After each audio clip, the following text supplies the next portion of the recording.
여러분 안녕하세요. 호수파파입니다. 오늘도 질문 하나 가져왔습니다. 호실별로 구분 등기가 되어 있는 부동산인데요. 토지에 근저당권 설정이 되어 있다고 해요. 해당 호실의 그 등기부 등본에도 근저당권 설정 사건이 진행 중 이렇게 표시가 뜬다고 합니다. 이 부분에서 우리는요, 이 부동산이 신축 건물이라는 것을 유추할 수 있죠. 어쨌건 임대인이 잔금일에 임차인에게 잔금을 받아서 해당 호실에 대한 근저당권을 말소해 주겠다고 하네요. 전세계약을 진행해도 될까요? 이게 질문의 요지예요. 자, 여기서 많은 분들이 오해를 하시는 것 하나가 있는데요. 근저당권이 설정되어 있고 해당 호실이 공동담보로 잡혀 있을 경우에 그 해당 호실의 근저당권, 그 공동담보만 말소를 하면 안전하다고 생각할 수 있어요. 지금 이 부동산에서는 전혀 그렇지 않습니다. 왜냐하면 토지에 근저당권이 설정되어 있기 때문이에요. 제가 앞에서 이 부동산은 신축 건물일 것이다 이렇게 말씀을 드렸는데요. 토지에 근저당권이 이미 잡혀있는 상태에서 집합 건물들의 각 호실들이 공동담보로 이렇게 하나하나 추가되는 상황은 딱 한 가지 뿐입니다. 이건 재건축을 하는 과정에서 이런 상황이 발생해요. 자, 토지 위에 건물이 있습니다. 소유자가 이 부동산을 담보로 대출을 받고 근저당권이 설정돼요. 이런 경우에는 보통 토지와 그 위에 있는 건물이 공동담보로 한꺼번에 잡히게 되죠. 건물 등기를 열람해도 근저당이 표시되어 있고요. 토지 등기를 열람해도 근저당이 표시되어 있습니다. 각각의 공동담보도 표시되어 있겠죠. 자, 그런데 건물이 오래됐으니까 재건축을 하기 위해서 건물을 철거해요. 그러면 이렇게 토지만 남게 되죠. 건물이 사라졌어요. 그럼 그 건물은 공동담보에서 빠지게 됩니다. 이제 담보는요, 이 토지 하나에만 설정되어 있는 거예요. 이 상태에서 건물을 다시 올렸는데 이번에는 집합건물로 신축을 했습니다. 집합건물은 그 각각의 호실들을 각각 별도의 독립된 부동산으로 취급해요. 그리고 토지는 지분화가 되어서 각각의 호실들에 흡수되어 버립니다. 예를 들어서 201호라고 치면요, 그 201호와 201호가 가지고 있는 그 대지권의 비율, 이 두 개를 더해서 독립된 하나의 부동산으로 치는 거죠. 자, 그런데 은행 입장에서 보면요, 원래부터 건물과 토지를 공동담보로 묶어서 돈을 빌려줬었는데 재건축을 위해서 건물을 철거했기 때문에 그 순간부터는 토지 단독담보가 되었단 말이에요. 그리고 이제 건물이 다시 올라갔으니까 은행 입장에서는 이 새로운 이 건물을 다시 공동담보에 추가하고 싶겠죠. 그런데 집합건물이란 말이에요. 새로운 건물은 각각의 호실들이 모두 다 독립된 부동산으로 취급되는 그런 집합건물이 되었기 때문에 각 호실들을 하나하나 공동담보에 다 이제 포함을 시킵니다. 101호도 공동담보에 포함시키고 102호도 공동담보에 포함시키고 201호, 202호, 301호, 302호, 401호, 402호 하나씩 모두 다 공동담보에 포함을 시켜요.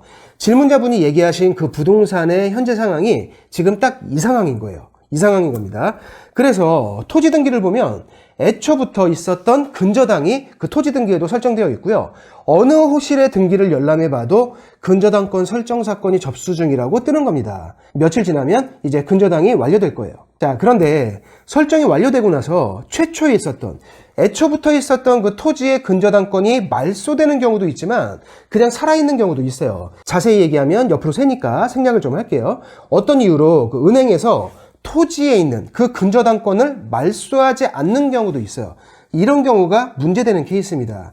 자, 지금 계약하는 호실이 201호라고 가정을 해볼게요. 지금 토지에 있는 근저당권이 살아있는 상태에서 201호가 공동담보로 추가되는 등기사건이 접수된 상황이에요. 근데 201호를 공동담보에서 빼준다는 거죠. 말소해준다는 겁니다. 그럼 어떻게 되느냐? 201호 등기를 열람했을 때 201호의 을구가 깨끗합니다. 이하 여백으로 되어 있고 무융자인 것처럼 표시돼요. 하지만 실제로는 무융자가 아닙니다. 왜? 이 집합 건물이 지어지기 이전에 토지 전체에 설정되어 있던 그 근저당권이 살아있잖아요. 그죠? 그 근저당은 201호가 가지고 있는 대지권에도 영향을 미치는 겁니다. 즉 201호의 대지권은요, 아직 공동담보로 잡혀있는 것과 똑같은 상황이 되는 거예요. 201호의 대지권에 대해서만큼은 임차인의 전세보증금보다 근저당권이 선순위입니다. 이 상태로 전세계약을 체결한다. 위험하죠. 자, 그럼 이런 상황에서 전세계약을 어떻게 체결해야 안전한가? 정답은 하나예요. 201호의 그 등기, 거기에 을구에 있는 근저당만 말소되는 것이 아니라 토지 자체의 근저당이 말소되거나 또는 201호, 그 201호의 대지권이 근저당에서 빠져야 합니다. 이건 어떻게 확인하느냐? 집합 건물은 표제부가 두 개가 있잖아요. 201호의 등기를 열람해 봤을 때 그 두 번째 표제부에 토지 별도 등기라는 표시가 있으면 안 돼요. 그게 있다면 절대로 전세계약을 체결하시면 안 됩니다. 결과적으로 무용자가 아니기 때문에 그렇습니다.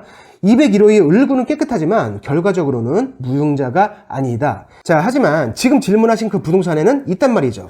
토지에 있는 근저당이 말소되지 않은 상태로 있어요.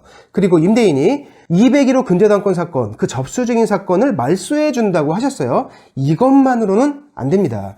전세계약을 안전하게 진행하시려면 임대인에게 이렇게 요청하셔야 합니다. 첫 번째는 201호에 접수 중인 그 근저당권 사건을 말소해 줄 것. 이거는 이제 임대인이 약속한 부분이죠. 그것만으로는 안 되고 201호의 표제부에 토지 별도 등기가 없도록 해줄 것.